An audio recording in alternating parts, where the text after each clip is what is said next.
It's an amazing thing where love will take you, the road you'll travel, the lengths to which you'll go.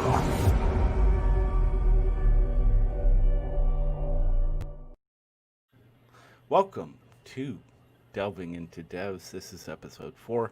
We're going to be delving into episode 5 on this. Of the actual show, yes. Yes. Yeah. The thumbnail might have some errors. We'll take care of that. I was a little bit rushed, to say the least. Yeah, I figured. Yeah. Oh man, when you pointed it out, I'm like, oh. Yeah, I'm not on. I'm not on my game. I don't know what to say to that. It's all right. No, it's good. I actually, when you first talked to me about doing episode 5, you were like, it's just Katie like going through. I feel like maybe. And then it was like, I'm watching it. I'm all, whoa, this is big. Like big conversations kept coming into my head. Maybe we're just on like different wavelengths, because I'm like all about the conceptual, like I guess major existential stuff. Like this is what like intrigues me. And on this episode, I mean, besides maybe the fact that it's all her watching through the dev system, everything that's going on.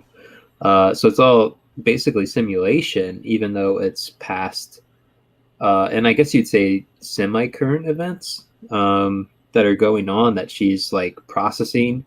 And I can't say like I did like an overarching view of like, is there a sense of order to what she's actually looking at? I really didn't think so, but I feel like it was kind of like it filled in sort of key components of the character structure of, people that are in the show and have a part to play. But I like, for me, it's like moving pieces on a chessboard. Like I'm more interested in like the meta element of the whole thing, rather than just say like somebody's personal story or whatever like that. However, there were some key things in this that like I was like really intrigued by. It might just been a line or whatever, but and there's humorous takeaways too, like no doubt the opening scene where it's just like go ahead. No, go. You're dropping into the opening sequence, which right. So I believe the very first thing we're gonna see, we hear "Oh, I Wept" by Free. I looked at the lyrics and stuff. I didn't really see like a really super deep thing to it. Did you take anything from that song? No, I didn't.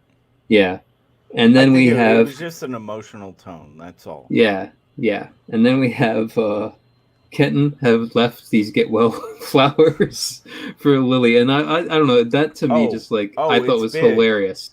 Oh, it is, and we're gonna circle back to that later, because at the same time, I think this is a very opening thing. Like it's like a down shot on the flowers, get well, Kenton, and then we have a shot of Lily in bed, like that half head thing, right? Where she's like waking up, and I'm like, okay, echo of the, like, I mean, this is like what, the third or fourth time we've seen this used like as kind of opening sequence element of the whole thing. Like there's an element of like waking up. And there seems to be almost something about when she becomes aware, when she opens her eyes, that maybe shit's about to get matter, or what? There's something to it, because he keeps using it over and over. I'm kind of wondering if it's not like she's waking up to an entirely different reality, like like a dynamic shift in like the day before or whatever. Like, I mean, she's waking up in basically like this institute or whatever, drugged like, out of her mind. Alternative, maybe this is what happened, right? And maybe. I mean, ultimately, this all leads into, spoilers alert, like the part where like she's resurrected, and she wakes up back basically at the beginning. Yep. And like it's kind of like everything had happened, but it didn't happen in this world. but it's all still real to her. And it's like, what is reality? And I think you could go deep on that, but it just leaves it wide open. But it is like this, repeating element that we see, and I have to believe it's all by design too. Of course it is, and yeah, the opening sequence makes it very clear that what we're looking at is stacked possibilities. Yes, absolutely. Where she's like with Sergei, or she's with Jamie, or she's with a variation of Sergei or Jamie, and it's all different. It's all slightly different, but it's all the same. And I'm thinking, how does the observer, how does Katie know which version is their version? And like, what value can there be predicting the future when every possible outcome is put in front of you? Like, right. It doesn't give you an upper hand because anything is still possible. Right, and that would play in the Force thing. And I was even wondering that myself, looking at this, because it's all in the same setting, and you might think like, okay, this is like the same day across multiple realities, or is this a timeline separation? Like it's the same place, I think different time. The same time, just alternate possibilities. It could be this, it could be that, it could be this, it could be that. And it's a very subtle way. How do you know you're looking at the one that is relevant to you? And this is like, Katie's watching this very emotional. She doesn't have emotion. Well, she does, but it's all locked up. Like we see it when it comes to Lyndon, like later episodes. Like even she knows, like it's one of those things where it's like all the multiple realities basically stacked to one outcome. But she doesn't reveal that. Like it's like there's different time links to hit that outcome in every reality, but they all lead to Lyndon dies. Just another spoiler giveaway. Yes. No, it's all spoilers too. Yeah. We're going in depth on this show. We'll talk about whatever the fuck we please. Now the reason I grabbed this particular image is because I'm like, the space over the couch is empty. And that's like, in my mind, I mean, correct me if I'm wrong, but that's usually the space people deal with first.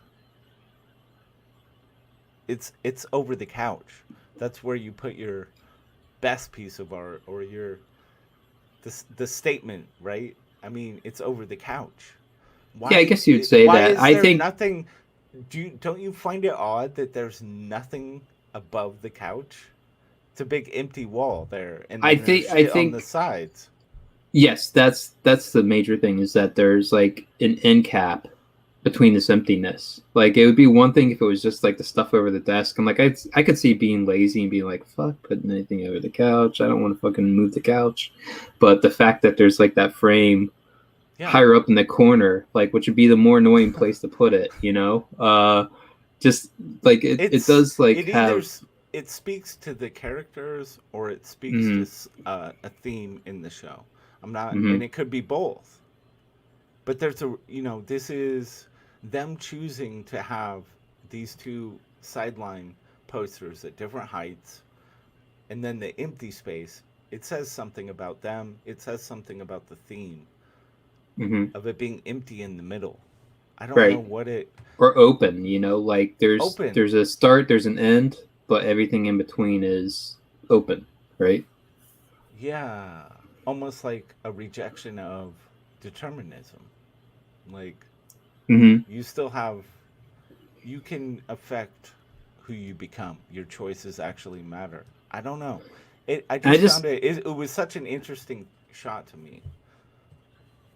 Well, I have to say I'm completely also it's a very good way that they sell this whole multiverse dynamic, the way they do this, and the other scenes that go afterwards, where it's just basically like it's all imposed on top of one another, And but the multiple Lilies, the multiple Sergeys, and multiple Jamies, they all like sell you on the fact that this isn't just one place, and like it's like you're seeing the separate realities, the splitting that Forrest was talking about. One hair's difference, 1,000 hairs, or exactly. Entirely different circumstances. Like, oh God, this is why this episode I think had a lot more tucked in it. Because we're going to get back to that. All right. So, yeah. Moving on. Let's see what I have next here. Computer.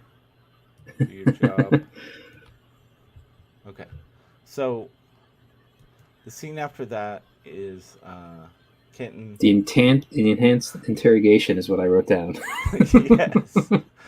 Yes. And I think... the reason Kenton is so off-putting is he treats, when he's torturing someone, when he has to do something completely horrific, it's like sending an email. It's casual. He just sees it as another, this is a check mark I have to make on my date. This is my job today. I must torture this guy. He doesn't. It's so casual. It is, yeah. It's just so fucking casual. And he just seems kind of bothered. Yeah. In this whole thing, he just seems kind of bothered at like, do I really have to do more to sell you on the point of what I'm what I'm saying here? Like, it's just like, I dunked your head, I've broken your finger, and like you can even see like on the toilet there's like blood and stuff. Like you figure there might have been some smashing against the porcelain and everything. It's just like, just like chilling. Do I need to do more with you? Yeah. Are we good now? Can we okay? Are we baseline? We understand each other now. And he says to Jamie, "You're a puppy dog. And you're devoted to her forever and ever, and you'll do anything she wants in case she throws you a bone." I found it interesting that he wanted to define Jamie's character so emphatically with that piece of dialogue from Kenton. Because that's all Jamie is help Lily, do what Lily needs. He exists for that. Well, he pretty much nails it. And like I guess you could say this is like the other side of Kenton, that's like that Kenton stare where it's just like you feel like this guy's like looking into your soul, like in a way, like he's like seeing past all your bullshit facade and he's just reading into you deeper than you even know yourself. Because like I feel like Jamie like knows, like on one hand, like there's not like a whole lot of promise in something like with Lily, but he's still doing it anyways. And it's like having somebody just tell him straight up, like, this is who you are. Like, and the fact that he doesn't really know him that well. And he's like just nailing it down. Like, this is your thing. You're this single. This is just who you are. There's nothing you can do about it. I found that quite fascinating. He also goes on to, Kitten talks about he's just having a cigarette casually again. He just tortured this guy for who knows how long, and he's just telling him some war stories. He's talking about China, and he goes into the fact that China, when it seemed like it was the whole thing was about to collapse on itself.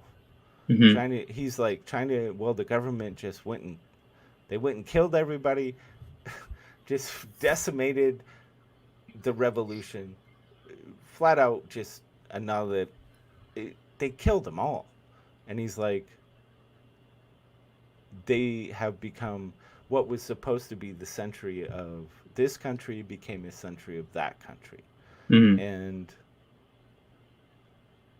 I'm just like, so this is how he sees the world, like the entity that's willing to do whatever is necessary. Right, and he says, like, everything is containable only if you're willing to do what it takes. Yes. I'm willing to do what it takes. Yes. And that's his way of, like, selling him on, like, and, like, he even says, like, you're the dissident, I'm the tank. Like, I'm gonna roll over you. I have that written down too. Yeah. Yeah, that's the thing. It's like he respects that. Like that when you're willing to make that decision when the moment calls for it, you will go there. You will go to the place that the average person will just reject. Hmm. And the other thing I thought was interesting was that maybe he's supposed to be like maybe kind of like a talking point to like Forrest whole one universe thing, deterministic outlook. Is that he's like, I have a situation that needs to be contained, but it's falling apart on me, and in fact, it's even cascading. Like it's like not just falling apart, but it's even going past that. Like it's like all these variables are starting to go out of my hand, and I find that I have to contain it. And it's sort of like the whole thing of like how far can you really project into the future when the variables start adding up, and like one thing goes outside the path, and that leads into two more things going outside the path of your deterministic view, blah blah blah blah blah. And I kind of feel like that's like ultimately the thing is with Lily in her situation is that like she seems to be determined to go her own way and not feel like she's bound to the tram lines or what have you, the same way that Katie and Forrest are. Yes. Shit, dude. I don't. Fuck. Yeah, this is such a good scene. He's just freaked out. And then, it goes right from that scene. It goes to Katie. Right, and this is where we finally know, like, you wouldn't have known that this was all her watching it, like, through the system until this very scene. And she's just kind of,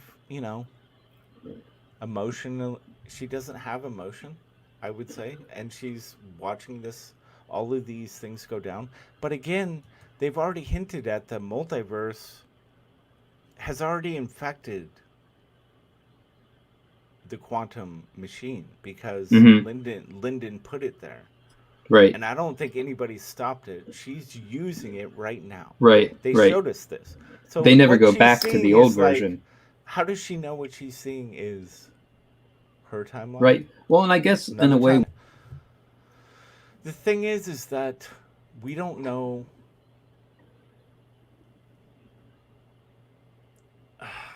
How do I? It's so difficult to even frame this, but like, how do you know that she's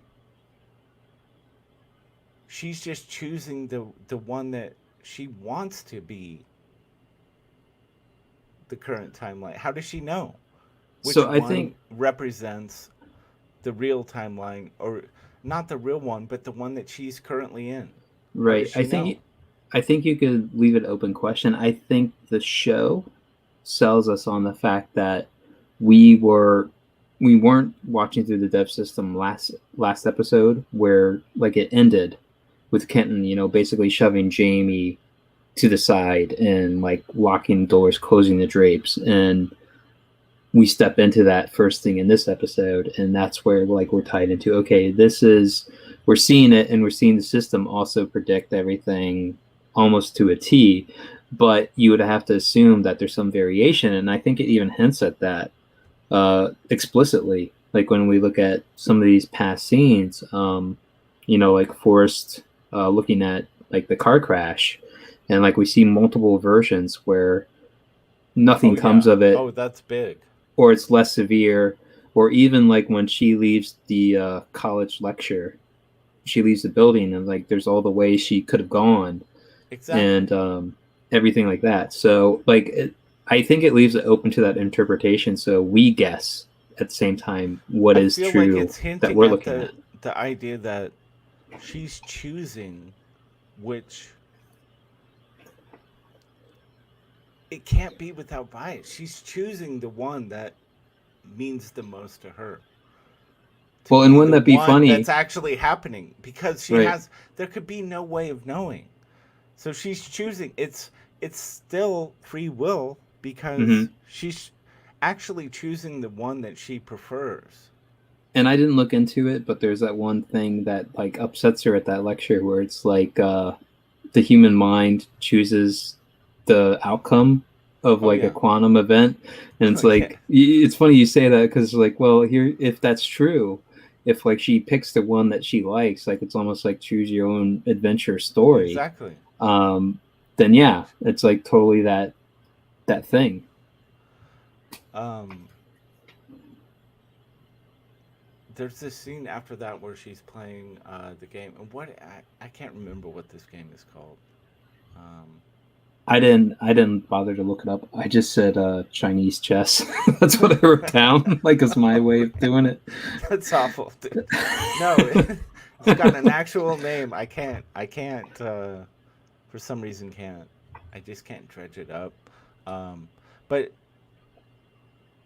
she's her father, and this is Lily with her father, and he asks her how many moves ahead she's planning, Thinking, yeah. and she Hmm. says three, 3, yep. 3 moves, and he's like, he he was really impressed by her move, Uh-huh. um, which is, I mean, I guess is suggesting that if you can think 3 moves ahead, you're probably doing pretty fucking good.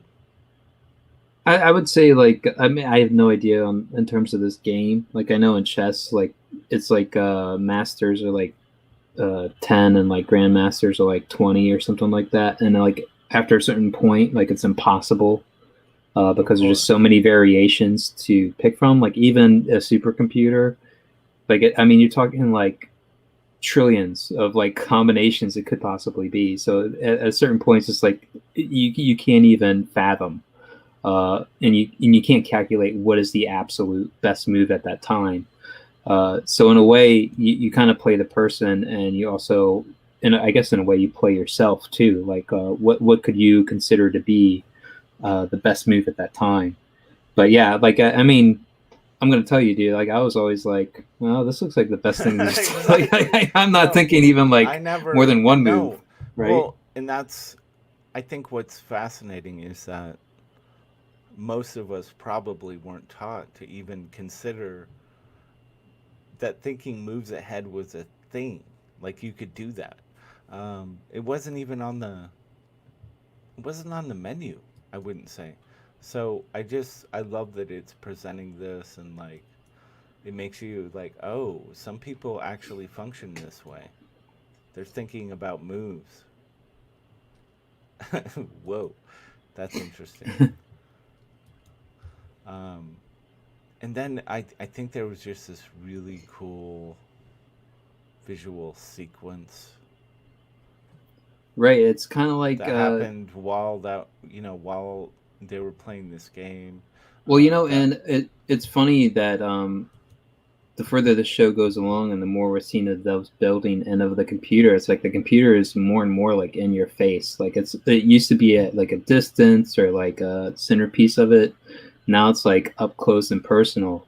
And from this, like because like Katie's running this whole like you know past, present, future, whatever, looking into with this new system, and like it's like booting up the system, like, and the computer is defining reality as we're seeing it, um and it's playing more into the whole devs as deus, right? yeah, um Element. yeah, exactly, yeah. um, from there it goes to a scene, uh, and again, this is all of these pieces we're seeing are Katie watching different Mm-hmm. aspects, different components, and they could be. We don't know. It doesn't really tell us what timeline it's even part of. And I think your natural inclination is to assume if it dwells on a scene that it's The current the reality, current right? timeline. Yeah, Yeah, yeah, exactly. And which is that's an assumption on the viewer part. right. It really isn't. Is that what Katie's seeing? I mean, I think the whole idea here is she doesn't know, we don't know. Mm-hmm. It could be anything. She's choosing which one she wants to engage. I mean, that's my takeaway from it it's still comes down to a choice. It's free will of how she wants this shit to go because it could go any way. Mhm. I don't know. There's something very fascinating about that. Um, then, she in this scene here, Lily just broke up with Jamie. I guess is the scene, That's and what I took away from it. Yeah, yeah, and he's like, like just broke up. Yeah. yeah, and he's like, you broke up for a reason. He's not the right guy. But what's fascinating is, you follow the construct of the show, and she ultimately decides that Jamie was the right guy, Hmm. right? In hindsight, Right.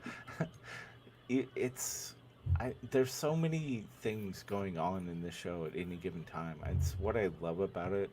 It's pretty subtle too. Well, and I I don't. think I don't know, like in terms of your notes, from what I had, like there's this whole scene, and I was just like, oh, Sergei's just like this charming dude, and like at the same time, we know that he's like this undercover agent, and here he is trying to like, you know, sort of hit on this chick at the Of place, course, yeah, and you it's an have to end. like question like his motivations, and like in the end, like where his strongest desires like dwell at, Yeah, and then it's like something like you maybe think he kind of struggled with himself, but like it's up to you. The um show doesn't give you right. that. It doesn't give you um the answers. but the next thing I have in my notes is like it's like Jamie looking on like Facebook at like a picture of them, Mm. like it's like the picture of Lily and Sergey together, and I was just like, oh, that's a really subtle way just to like to show like the dark power of like a social network where it's like nothing is Right. hidden, like I Right. don't know if you've ever been in a situation where it's like somebody like completely left you in the dark, or like like they're Yeah. out with friends and it's just like, oh hey, what are you up to? Oh, I'm busy, I can't do anything. And then like you find out like the next day they were hanging out with a bunch of other people you knew and they never let you in. It's like, what the why did you? Whoa. And it's like, yeah, and it's kind of like, Yeah. what's the problem here? Like that is like kind of the thing where it's like, even when you try to hide something, or if you try to get away, there's like no truly getting away sometimes, like in this new world, unless like you force yourself Mm. into the dark, kind of thing, and you can find out just how much about someone or something you didn't know before, and it's like, ouch. Ouch. And I felt for Jamie on that. It's like, oh man, like, and you see she had that talking scene with him like what, day after maybe, or something, like Right. somebody that like, damn, she just moved on, and I'm like, him, he's still stuck on her the entire time. Oh God. Yeah, it's built in. Um, Next scene is a lecture, and this is I really love like what happens during this, but I do want to hit on a point of like what is up with disabled people being presented as super intellect. Could Well, I you mean, Why is this a thing? Now, there's Stephen Hawking. Nobody yeah, everybody knows but I mean, it's a joke. do you know his entire story? Like he was actually like a brilliant guy, but he wasn't really like devoting himself to like the whole physics thing. Like he was Yeah. actually able-bodied up into his 20s, and then I think he had Yeah, I know. MS. Yes. And so essentially it was just kind of like he was doomed to this fate, and I think he fell into like a depression. But it's like, if you're left with nothing but your mind, what would you put it to? And I mean, like, that's just the way he went. But that is like a 1 in 6 billion, dude. 1 in 6 billion, I like don't literally. it's a 1 in 0. It's a 1 in 0. Oh And man. actually, I don't I know. have in my notes. Hawking's and you have but it's always presented. You've got X-Men, right? Professor Xavier, who's the smartest guy in X-Men? The guy in the wheelchair. It's a theme. Well, I mean, with the X-Men, that was supposed to be. Theme? Well, but it's in a the metaphor, right? It has to be a right. metaphor. In the X-Men, it was all about like Xavier had this brilliant mind, but he couldn't walk. You know, like it was like everyone can walk pretty much. You know, exactly. like unless you are disabled. That's what and I'm here's saying. A guy with one of the like most powerful minds on the planet, but he can't even walk. Like that was supposed to be the thing. So this is I'm saying there seems to be a motif. Yeah. Yeah, it's a motif. It happens a lot where the most intelligent person has some kind of radical disability. And this I shifted a little bit toward autism these days, where the autistic person is kind of the mental giant, but they don't know how to hug somebody, you know? or they don't know how to fucking if they hear a fucking loud noise, they cower in the corner, and you know, or they can't just talk to you, like, you know, it's just like they could go on about all I'm physics. saying is there seems to be this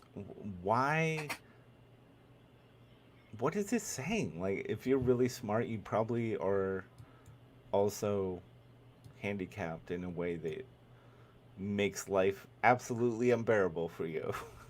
Well, I didn't quite interpret it that way, man. You're doing like way more. No, this has been building. This is like layers of shit that's like it's been building for a long time. This idea of why is it always depicted this way? Like it's almost more trouble than it's worth to be intelligent. People don't bother. Just go out and have a good time, because if you want to be really smart, well, look at the price. These are just subtle, like these are nuanced, like things. Maybe, dude. I'm gonna say like what it takes to be like at the cutting edge of smart these days. Like, I mean, you literally have to hit it like an Olympic athlete or something. Like, you have to like be in it, like in your teens. Like, you have to love what you're into. Like, did you ever know anyone in your high school who like was, I mean, like the smartest of the smart, and like their science fair project was like, it would just like blow you away. Like, they're doing research on like cancer cells that could be in a journal, and you're just like, well, here's my volcano. You know, like, you don't even compare. Yeah, no, I get that. Yeah, that exists. Yes, and here we go, the multiple Katie realities. Yeah, so this is... But what was funny about this was there was only one where Forrest jogs out and catches her. Like, there wasn't multiple Forrests. There was just her leaving the lecture hall, like, disappointed multiple times, but there's just the one. Oh. The one where she's out in front. Good. Dude, that's good. What is my next one? Okay. No, you're right. It's only one of him, and that's... Look, this is what it's saying is it's choice. Mm-hmm. She's choosing to see the world this way. He, at this point, is choosing to see it. There's only one path that means anything to him. So there's only one. Dude, it's fucking awesome. I love this shit, man. Visual. Yeah, and what was it? I wrote down a number of those like things that were supposed to be the views of quantum. I can't read them off of what I read. There's like Everett, von Neumann. I did. Wingham? I wanted to comment on. Oh shit! I almost glossed over this. I know that Everett's the one that they go with on the system. Yeah, Linden. The DEVS system. Yeah. It's what Forrest gets pissed off about. So this is the thing. During the lecture of this highly, superbly intelligent cripple,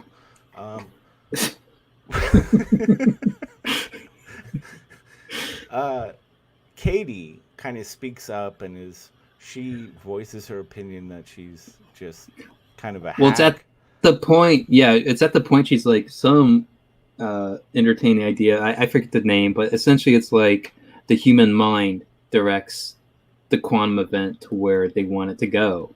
And she's like, Yes. are you fucking kidding me? And Yes, like to but her, wasn't it's just she like right? she's like, this is some new age babble bullshit, and these are students. You shouldn't even fucking Yes, talk but about this. okay, so isn't Katie choosing? Isn't she doing the exact thing that this woman accused? Do you understand? Like when she's looking at all these multiverse, she has to choose one of them to be the thing, or what? It's of no value. Right, and there's kind of there's always this flirtation with the idea, especially with her and Forrest, about their submission to the dev system. Like they're foregoing their own choice in the matter, right? They believe so hard in the tramline narrative that it's like it's all a given. Like why should we ever try to push against it? It's all a given. This is all going to lead to this one event, and there's nothing we can do to change it. And it's like they forego their own choice in the matter, even though it's like you would say, like in this point, it's kind of ironic because she is choosing what to look at, and in the multiple reality system, what's the truth of There's the no way like what's the true reality, right? Exactly, and this is also the point where we're shown that Forrest picks her up, right? Yes, and she literally presents the Everett interpretation to this woman giving the lecture as a like what you're feeding people bullshit, and Forrest chooses her, but he fires Lyndon for applying the Everett interpretation. Hold on, what's going on here? Do you see the contradiction? Right. He fired one person for using it. He hired another person because she spoke it. Well, and a part of me, what's going on there? A part of me wonders, because he even seems to have a different disposition, like as somebody in the audience. I mean, like there's this whole notion of who Katie is and who Forrest is in the show up to this point. I would Katie's say ideal interpretation of the moment. Maybe, but I was kind of wondering, is his family dead at this point? Because he does not seem like I think so. He's deadlocked in and like hardcore committed on getting this all done. You know, like I feel like maybe it's an idea in his head, like the quantum computer is a thing, but it's not bringing back his daughter. You're right. Yet. We're not. But we don't know. This is an entire. They don't tell us guess. The timeline on right. That. Yeah, you're right. You're right. So much. That's what I'm saying. For me, this issue just like it raised so many questions because it's really, I guess, it's up to the viewer a little bit to kind of interpret what's happening, because it could be from a certain character perspective. I'm not really. Yeah, sure. I just got the sense from everything else, like he was either forlorn or like, I mean, you see like there's like a serious bend on what he's trying to accomplish. And here it's just like he heard about this promising student. Let me push her buttons and see what happens. Exactly. Because I think he was looking for somebody with a spirit to like be at the heart of his DEVS program or whatever. But again, when he had started DEVS from the beginning, she's pro Everett. Right. Which is what ultimately Forrest is super absolutely against. So it is, you're right, and we see her. You must be right that he hadn't, at the time he approached her, he hadn't hit on this absolute thing that he needed it to be. But we will see a change. Thing. Yeah. And in the course of events coming up in the next coming scenes, like where she is bending her own like view of things into trying to actually support his view on it. Like there's I forget exactly, like I'm jumping way ahead, but essentially she says something like, I'm trying to be the defense, you know, for you, where like she thinks that he's putting himself on trial, and that this whole system is to convince himself that there's nothing that could have been done, or he couldn't have done anything different the day that his wife and child died in that car accident, because he was on the phone. And so essentially he has this guilt about that entire interaction, that like he was at some point the cause of it, and he's just like looking to see like there's no way out for him. Like there's no other action he could have taken. Yes. There's no difference that it could have made. And she was essentially you're skipping ahead, you son yeah, of a bitch. I am. You son of a- But it's just to show that like she changes even her own. She's trying to fit. She submits to him because you know that she loves him in the way that, say, Jamie loves Lily. She's desperately trying to save him from the own judgment he cast on himself in this whole thing.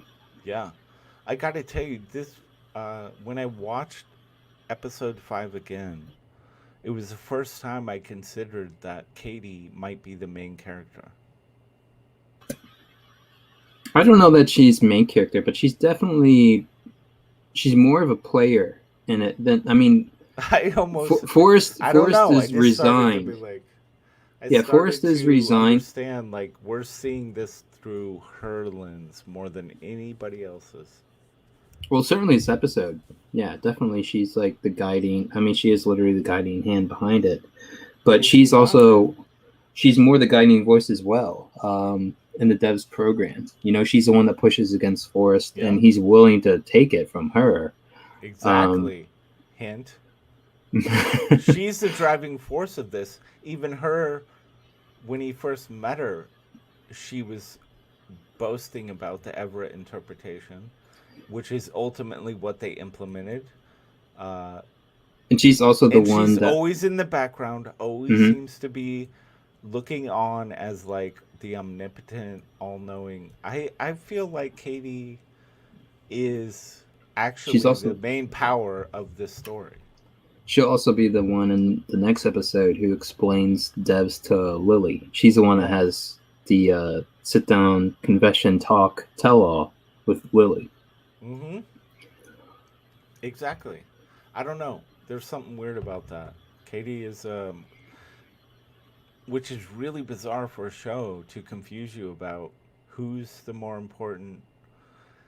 It really messes with your head in that respect. Like, who's important here? Anybody? I don't know.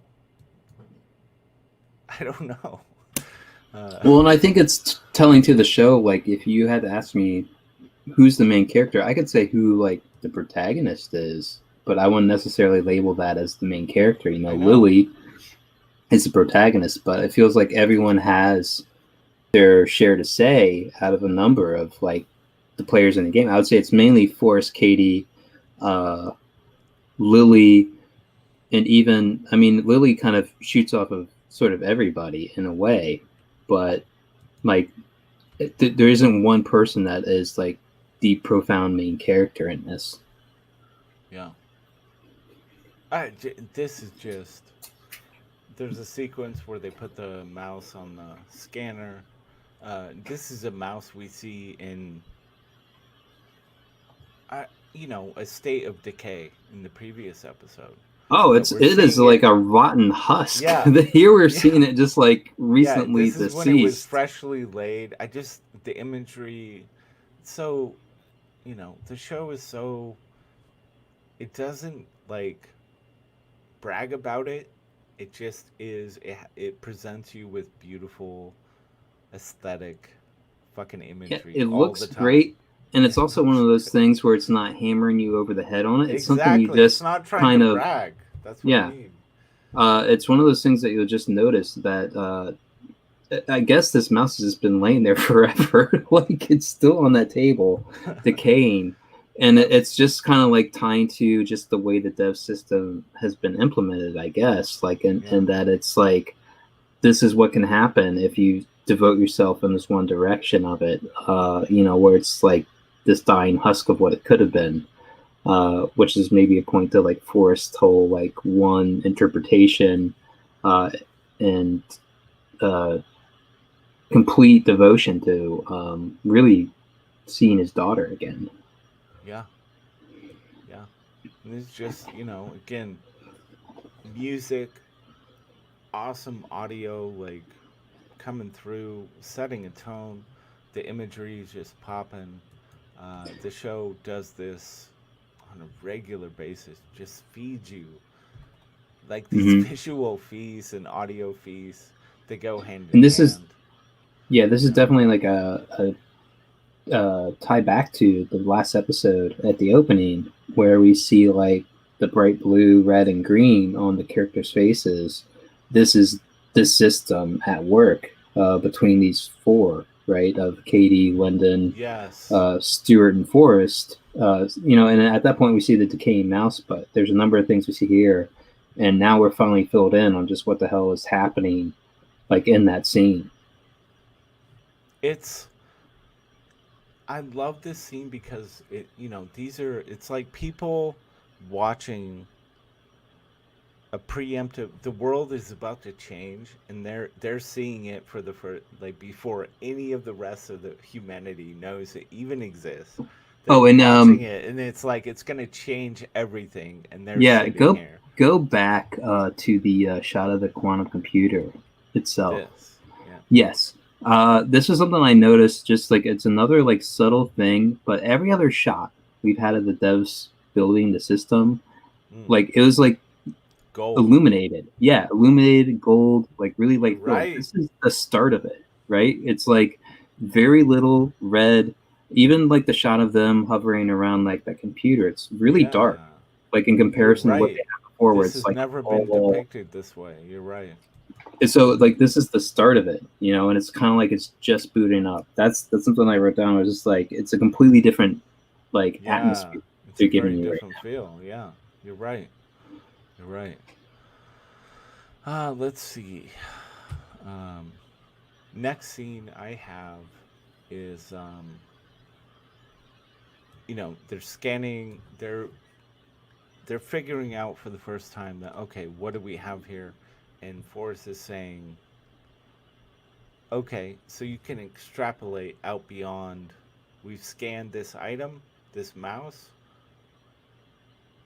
Go further. Extrapolate now. Yeah, everything. and here we see like Everything. And then it's just like, and she's all, you mean just outward? And he's all, cool, so do it. He yeah, just, that's what he wanted all yeah, along. and we see him like he's always focused. Like I don't think he ever turns around to look at anything that's going on. Like they're just telling him, Yeah. like, oh, it's we have a success, and he's like, okay, keep going, and like he's Like, finally getting. has he already done this? Or He it's seems just so like detached. he's so single-mindedly focused on it. Like I think for him it was just like finally he has a ray of hope, and like and it's funny is that he's the first person the system sees. Right. Like he's the first. He is the prime person, and like they always play with this God Jesus imagery stuff with him especially, and it's just Yeah. like I was just like, damn, man, like this is like all set up so good. It is. It is, man. It is.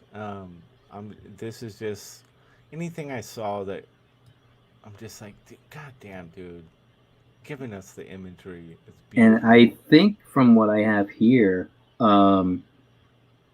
is like when he finally comes in to that system imagery, like the music hits in with like the choir and everything Oh, like that. Like it yes. definitely ramps up at that moment. It's so you can't, and this is the thing, you can't really.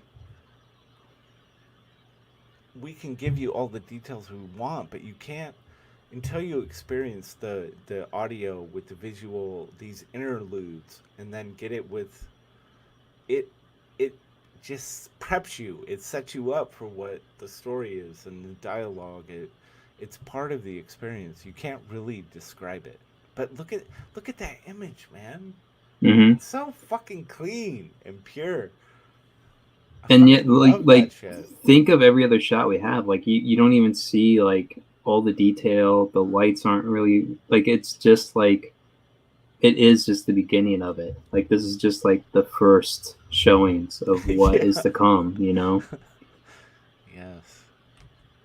Fucking gorgeous shit, dude. The computer, the whole concept of the devs building, um, they put a tremendous amount of thought and they executed perfectly. It feels majestic. Majestic. Yeah, so this is where it starts filling out to that point where it goes beyond the room. Beyond the, yeah, it's starting to fill out what, okay, well, let's go beyond the mouse. Let's see what exists beyond this thing. And it's absolutely stunning, man. Let's see. Yeah, the next thing I have is going to be the car crash scene. Forest with the Star, watched by Kimmy. Hold on. Yeah, that could be. Oh yeah. Yeah, so that's like seen in the system. That's when it first extrapolates outward, and he's there. Right, and it's essentially like a projection of him in the moment, like, so it was like the system is seeing you. It's a reflection of you. Yes. Despite the fact that it's all based on the scan it just did. Yeah. Oh, it's exactly. It's a lot to wrap around because it's not an image of what's actually happening. It's a prediction. Right. Based on a mathematical equation, I guess. Something like that.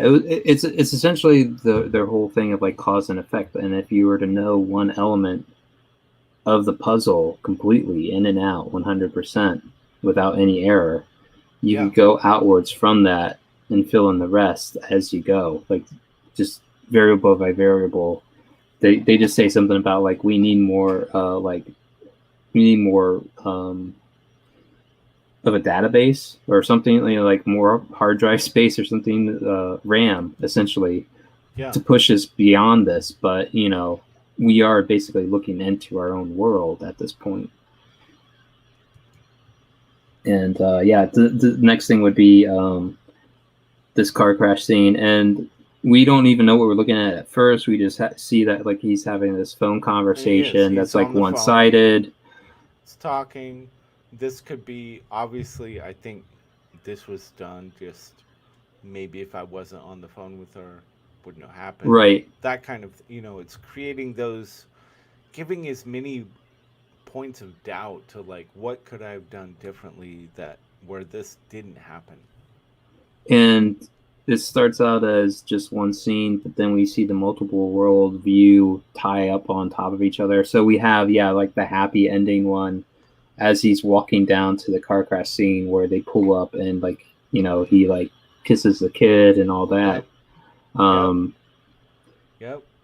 And we see all the versions where they just barely miss each other, or like it's it's all the same. Yeah, it's not a devastating crash. Right. It's the thing to understand. It's all the same. These are all possibilities where they near misses, hits, everything in between. Right. It's all happening while he's walking toward, apparently, for some reason, and this becomes a looming question. Why is this the version of reality that we're watching? Why does this one matter? You see, it's a question that's never answered, really, is it? Well, I would just assume so. Why does this one matter, Lou? If all of this is happening, all these possibilities, why does it? Well, this is the What's one the focus? Why this is the one that defines the forest we know, and or it's close enough. Or is this Katie? Is it Forrest or is it Katie? Because Katie's the one watching these. Right, she picks it out, but we have to assume this is her perception. We've been shown that she's the one watching this. It's not Forrest, right? Okay, so this is her. This is her version that seems to matter the most. Or is it, I don't, again, you have to ask, how do you choose the one that is happening now over the other ones? If you're using this technology, like, how does it work? I love, these are questions that make me, I don't know, man. Right. I think for the purpose of the narrative, this is to just give us an idea of what had happened, and also to know that, you know, at this point now, if Forrest is buying into the system, he now has to believe like there's a version of reality where everything went out all right. Yeah, of course. He knows that. But it's not what he wanted. It's not what he started with. He wanted it to be exact.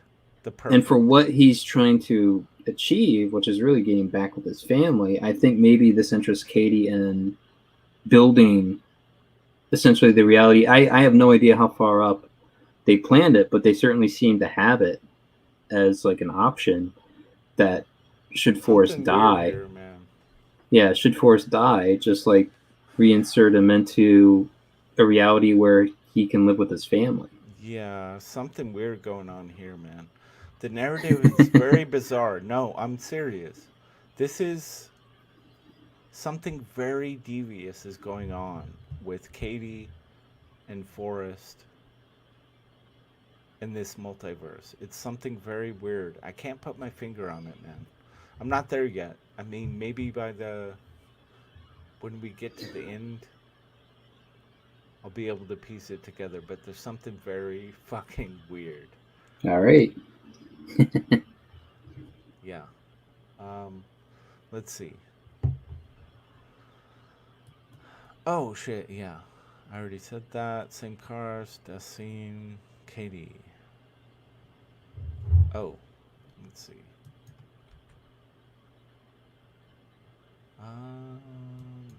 So yeah, this is where I think Katie was saying, like, I'm going to be, you know, the defense for you on this trial you put yourself on. Yeah, I have, Katie says, I think DEVS is how you put yourself on trial. It's judge and jury. If it works, determinism precludes free will, and you're absolved. You did no wrong. But if it doesn't work, you had choices, and you're guilty.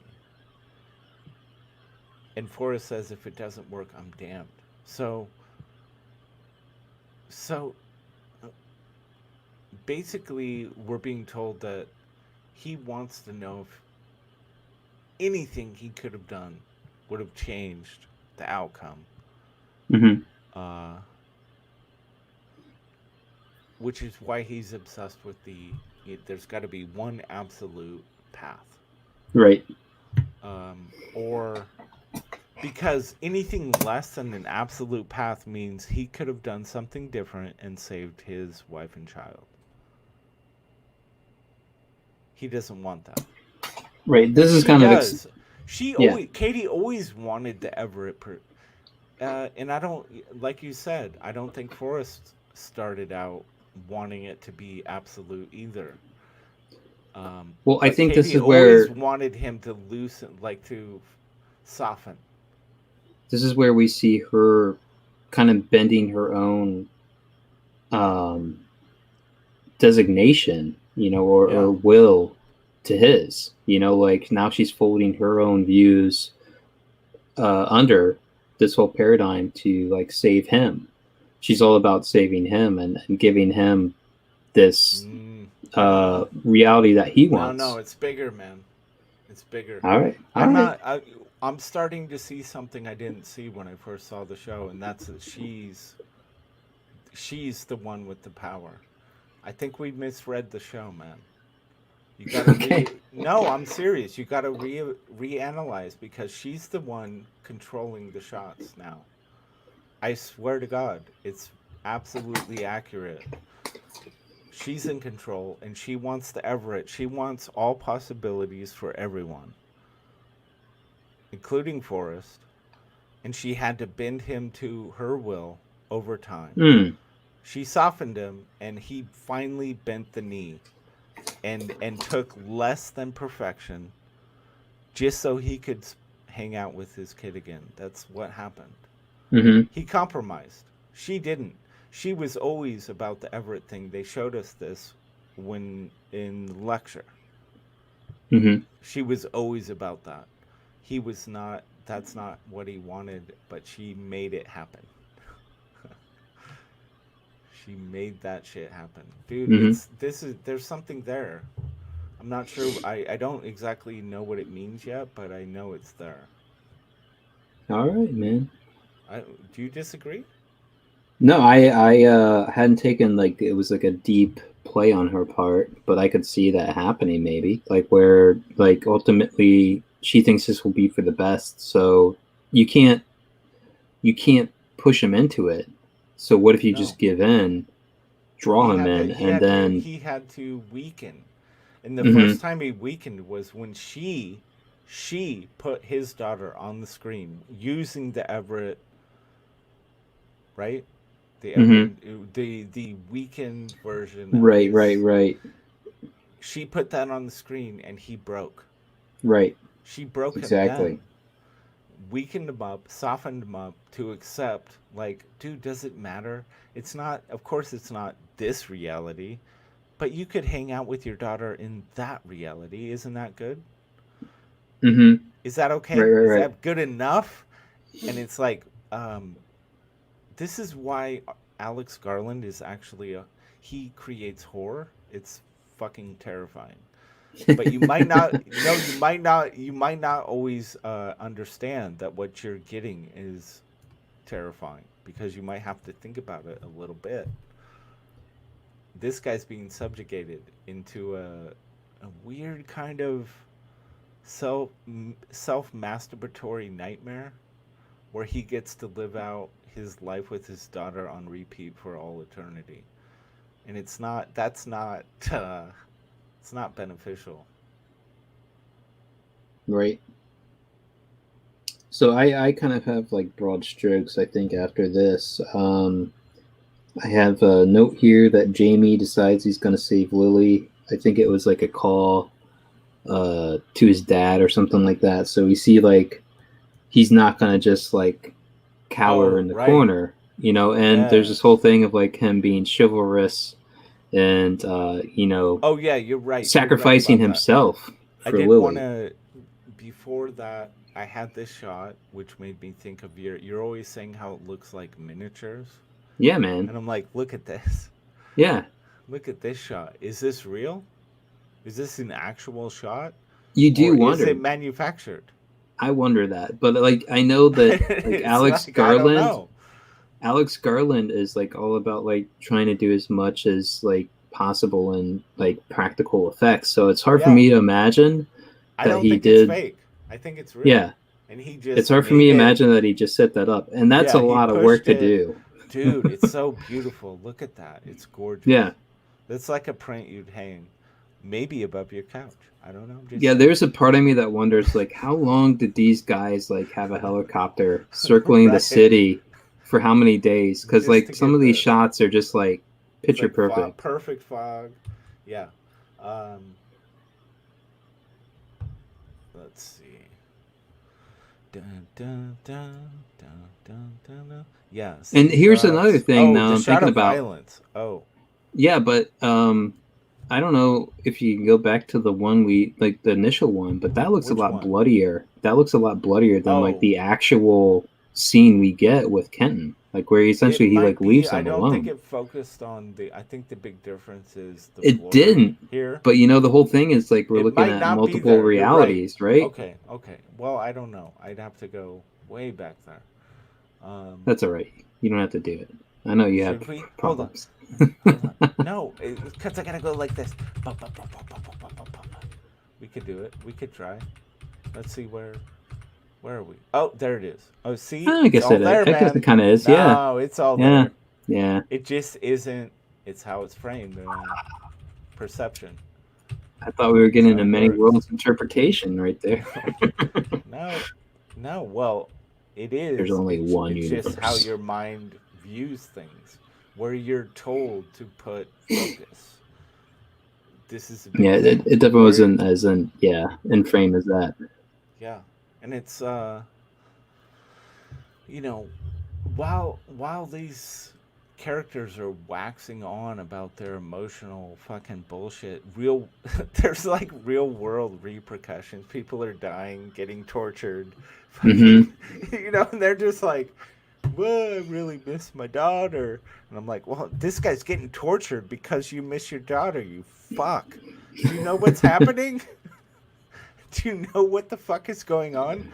It's I found that actually kind of this one little shot of like, here's violence while these people are like going on about their emotional fucking feelings. It feels like two shows a lot of the times, like, and it's kind of where I get lost a little bit because I'm so more interested in like the whole like moral, ethical, and reality questioning quandary of the dev system and what it means than like say like this whole I guess like personal existential crisis, like worrying for your own life or whatever in the terms of this. And I mean, there's a lot that's couched in it, but it's not really like, I feel like the prime directive of the show, industrial espionage, what it is to be a tech mogul and what power private companies have and how should that be delegated and everything like that, and cover-ups, like, and just how much you can get away. Like, I mean, essentially they faked the suicide and sold it completely, hand over fist to the police force. And like, we're entering in an era where like, that's not far-fetched. Like the way these systems can like impose your face on somebody else, yeah. But I mean, like, it was a joke on like Chappelle's show where it was like a black juror or something, like, what would it take for you to believe this evidence of like R. Kelly, like like having this like underage girl with him or whatever. And it's like, you need a film of him and his grandma. And like, I mean, it's like all these things, like noticing that it was him. Like, I mean, it was like the most ridiculous thing you've ever heard of. And like, it was funny at that time. Now we're entering into this age where it's like the, like, I think it's called like deep fakes and stuff, like where they can audio and video, like basically mimic you so close that most people wouldn't even be able to tell. And it's like, you can't even trust footage anymore. Like that's, I think that might not be admissible evidence in the future. Exactly. Yeah. I know. Yeah, it's fucking bizarre, man. Let's see. Oh yeah, this is Jamie. Jamie tells his family to kind of like go to the lake or something like that. Yeah. Yeah. This was, which to me is like, the whole thing with Jamie is like, he's just, no matter what cost it is to him, he's going to help Lily. It's all, it's like, well, and I don't think any other character in the show is programmed so simply as Jamie. Not in that sense, but it's even the line. It comes up in the next episode, but it's even the line and Trelly played at the beginning of the show. Like, it's something where like Forrest says, "Love puts us on a road where we like a strange road that we follow or whatever. Like when we're in love, like we do things way outside what we would normally do, what would be considered normal for it." Right. And here we see like his devotion to Lily, despite the fact that it's like an unrequited love at this point. Like he's putting himself in like absolute peril, and even his family, on some level, since Kenton was just like, I am the tank, and you're the dissident. All right. Yeah, just in case you wondered what your position was. Yeah, it's, wow. I don't know, man. This guy, I don't know that anyone's more singular than Jamie, other than Forrest, maybe. Like, he's the most singular force on the show. Like Lily, that's it. Mm-hmm. It's his only motivation, always. Right. He doesn't think of himself. He doesn't think how it will affect others. He will do what helps Lily every time. And Forrest will do what gets him closer to his daughter Mm-hmm. every time. And then the next thing I have down is like Kenton essentially having like a sit down with Forrest and Katie, I think. Yep. And saying like, I'm not, if I go down, he's like, I'm not going to spend my life in jail. I will sell you out. Yeah. You know, like, fuck you over. And like, yeah, whatever. And there's some part where he's like, I'll kill Lily or something like that. And essentially Katie is just like, it's not in your power to kill her. And like, he's like offended. And this is where I think you're completely right. Like, he did not know about the DEVS system, because she's talking about the fact that she knows like Lily will die, but it has nothing to do with you. So whatever you think. And it must be, we know she watches all of, or at least a great many possibilities. Mm-hmm. And in none of those is Lily killed by this man. Well, and it's kind of weird because he's watching the simulation of this conversation happening too.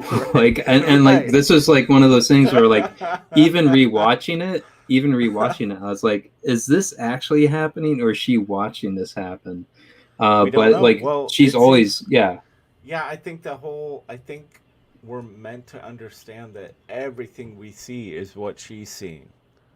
Mm-hmm. She's watching all of this.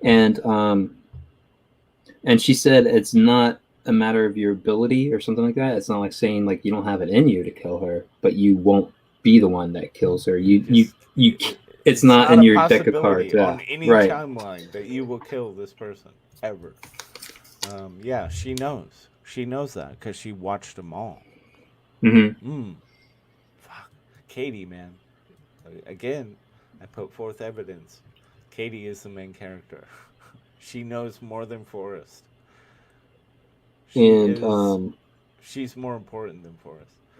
The next note I have is like back to so it's Lily and her father, and he has this quote where it says, "No man steps in the same river twice." Yes. And he's like, "You know what that means?" And she's kind of like, "Well, I don't completely get it." And he's like, "It's not the same river, and it's not the same man, you know, in that like you're ever changing, you're ever flowing, even though in many states or many ways you look at it as being, you know, the same landmark, you know, it's not the same water you walked through before.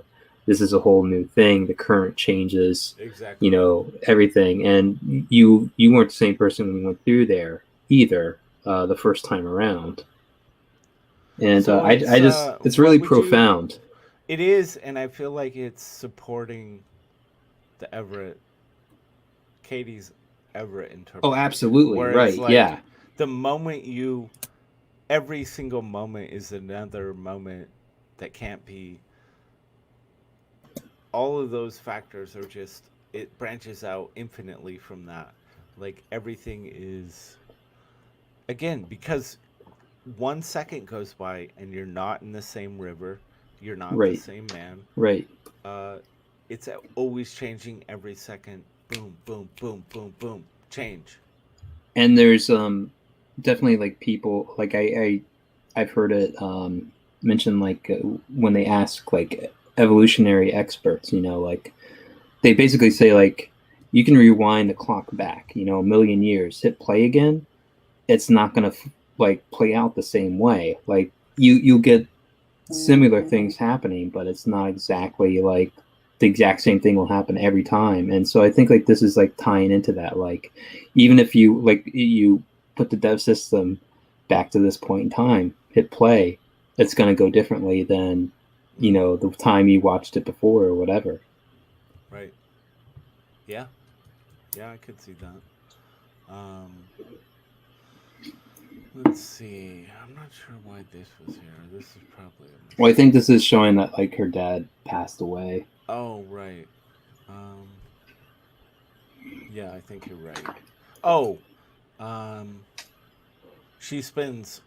My note says she spends. It feels like she spends a lot of time contemplating this idea, right? And then I also wanted to point out, beginning of the show, Mm-hmm. like, with the flowers, and then full circle. The way he shot it, they start the show and they end the show. The flowers are there at the beginning and end, full circle, perfect in caps. Like, the guy is just, he thinks about the entire construct. He's so present in what he produces. Mm-hmm. Absolutely love this guy, man, as a creator. Right, and now So we see fucking Jamie good. come in through the window, by the way. Like, which was Yeah. Lily's thing, right? Right. And that's like I just thought it was kind of funny. I don't think there was like a hugely great message to it, but like I remember after like several watchings of Pulp Fiction, Yeah. like how like a bathroom scene is like a major moment. Like something always happens when like John Travolta, I think it is in the bathroom, right? Oh, right. Like Mia Wallace, like is in the middle of a ODing. drug overdose after he goes in the bathroom. The scene in the restaurant all takes place while he's in the bathroom, and then like he's in the bathroom when Bruce Willis comes back to his apartment and then shoots him. Like it's just like all these major things revolving around him, like all happen when he goes to the bathroom. Yeah. And so I just thought it was kind of like this funny thing of like coming through the window is like one of these repetitive elements between these two, like and like it's a major shakeup to both of their lives. Yeah. And I have also in my notes there was like a flash before we go back to this where it shows Lily in the more realized version of the DEVS system of her dead on the dev room's floor. You're right. It does. And that just like brings you in a way we've never seen it before. You're right. Right. It's fully realized. Watching that the first time, for me, I was like, what is this, like some psychedelic thing? Like even though we're being shown like the system is all predictive, I was like, how does that make sense? Initially watching it, I thought like, oh, she's going through snow or something watery. And then like we see her on the dev room floor and I'm just like, oh man, this is like really trippy. I don't know what I'm looking at. And like there's no context like before or after of it. We're just showing it and then we flash to this. And it is like a show of things to come. But we just like I said, we don't really know. There's nothing really like surrounding it. It's just like literally like 2 seconds. It's the same shot filled out. And you just like, what is that? Wait, what did I just look at? Yeah, man. I don't know. This episode actually stirred. I'd say it almost like it got my philosophical juices flowing more than the previous one. And wow. It's not because almost nothing happened. We're just seeing like past. But the way it's presented, the way things are, there's something about it that just it actually made me see things differently than I'd seen them before. From the character standpoint, from like Katie is something more. I don't know. I think Katie is more important to this whole thing than even the show lets on. Like, it's weird. She's a driving force, man. Oh, definitely. I don't think you could like really argue against that. But you're definitely seeing it, and then I think this is like probably the strength of the show is that I even knew it watching it the first time through. Like, oh, I missed so much. Like that, because you're not given all the details and it fills itself in. And just rewatching it, you're starting to see more and more. It's the kind of story that I like, and that, it's not just one and done. there's a lot to glean from it, even after you've seen it by watching it again. Right. Yeah. Yeah, I agree, man. Shit, I thought we were gonna get through episode 6 tonight as well, but well, we've talked an hour and 20 minutes already. Yeah, exactly, man. I think episode 5 had a lot more to offer than we initially thought. So definitely more than I initially thought. You were like, "There's a lot. Well, there's a lot here." I felt like there was a lot there, man. And there was that was the same way with episode 3. I was like, I feel like episode 3 didn't have much going on. And you're like, no, it really did. And like we ended up doing the same thing, man. Yeah. No, it's fun. We're just hanging out, having a conversation, talking about this shit. Cause what the fuck, dude? It's YouTube. What are you gonna do? Right, and I feel like it's more interesting too, and I do think like it's definitely pushing the real boundaries of what a quantum computer could do. But I just love like really accessing those ideas and what it would mean. Confronting the fact of like, imagine you do have a system that could perfectly predict your reality, and what that would mean in terms of like the concept of yourself, your world, and the people around you. It would throw your identity into question, and what is, like how much freedom do you really have, or what is it to have free will? Exactly.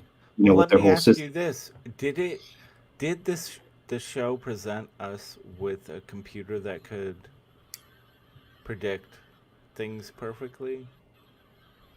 Well, it's always thrown it up in the air, especially since the introduction. It was very fucking fuzzy until they introduced the idea of the multiverse, and then it became very clear. Well, the Everett thing, yeah. Okay. Yeah, so, and even then, it's what is clear, what is but he it's saying? not What exact. I mean, even in the act of doing that, to me, what it's saying is, dude, there is no absolute. It's you're choosing a path, and however you want to see that happening, fulfilling, you're choosing a path. Well, I think because there is nothing that can determine absolute outcome. Right, and I think that it's like giving a nod to cause and effect. Like there is cause and effect, but they're so. The characters of Forrest and Katie initially, as Forrest almost the entire time, is so dead set on cause and effect from. It's essentially I forget what model we talked about it last time, but the quantum model where essentially every action in the universe affects another action down the line. Like there's no true. There's singularity, you don't have autonomy at all. It's just autonomy. That's what I was looking for. All the time, and that's what Forrest wants the system to be based on, but it doesn't work. Whereas, like, it only works to a point, right? And the Everett is supposed to be like there's cause and effect, but it's not as deterministic. It's not as if everything is bound by the first thing. Yes, you almost have to look at the show as like saying, well, there's no answer here. It's still completely random, is what you're saying. Like anything could happen in any moment, which is what we already thought. You just took a long damn time to get there. Well, we already assumed that anything could happen at any given moment. But you just fucking took a convoluted bullshit artsy way to fucking deliver the message. Well, it definitely questions your belief in that, right? Like, does it? If you believed in that, well, you could entirely. I mean, there are people who entirely devote themselves towards finding a way to manipulate somebody. I don't know if you know who Darren Brown is. He's from Britain, and he is, I guess you would call him a mentalist. And essentially he's had several series with BBC and everything. One of them's like called Tricks of the Mind and everything, and essentially it's like suggestion, the power of suggestion, and like he literally talked to a guy and took his wallet and keys from him, and like walked away, and then the guy's like, wait. Like he just realized like 5 seconds later, he gave him his wallet and keys. So he goes back to him and like, he's like, oh, right. And he's like, he hands him his wallet and keys. And in the middle of it all, like essentially he's like overflowing you with information and talking while he's like interacting with you. He takes it back again and walks away. And this guy's like, wait, he took my wallet and keys again. And like, he did this really deep one. There's some that he did that are really deep. So there's one called The Heist, where he convinced a person to rob an armored bank car. Yeah. Like through like basically mental programming over the course of weeks. I mean, he essentially like got them to a point that like they were just like a regular person, and he put them through this program. And he sold them on the fact like, oh, it's all about like confidence boosting. I'm doing this other thing. But he was really actually trying to get them to rob an armored bank car if the opportunity presented itself. And he shows like, you know, it was like 3 out of 4 of his top prospects actually went through with it. And there was one guy who's like, I'm not fucking nuts. I'm not going to do that. Like, it's not like it's a given. But like, and he certainly weeds out people who aren't like open to suggestion, and like it's always like one step further. Like one of his tests was, I want you to go into the convenience store over here, and I just want you to take a bar of candy and walk out. You know, don't pay for it, just walk out.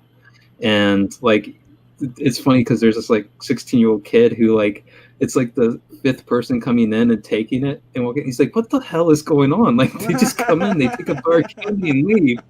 And like he starts getting like really like mad at like the next person that comes in. He's like, it's all the same. It's all these business people coming in. They just take a bar of candy and leave.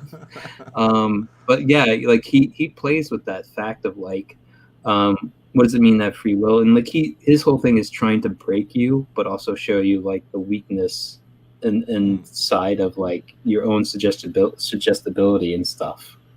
Yeah. So I like that the show plays around with like, what if it was all truly, you know, I like to think of it like a DVD, like your life was a DVD.